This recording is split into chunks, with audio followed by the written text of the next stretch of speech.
Maswerteng hapon po mga ka-STL. Narito na pong resulta ng STL Muntinlupa para sa araw na to, second draw.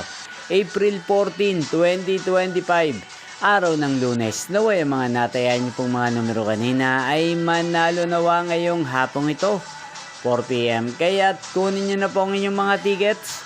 Narito na po ang resulta. Ang mga numerong ninalo sa STL Muntinlupa ngayong hapong ito, April 14, 2025, 4 PM. Second draw result, 25 at 26 in exact order. Sa lahat po ng tumaya kanina sa STL Muntinlupa para second draw ng 25 at 26, congrats po sa inyo.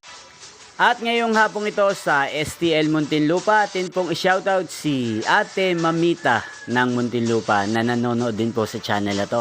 Shoutout po sa inyo Ate Mamita, sana po ay manalo din ang mga numerong tinatayaan nyo sa STL Muntinlupa. At sa lahat po ng mga taga Muntinlupa dyan, shoutout po sa inyo.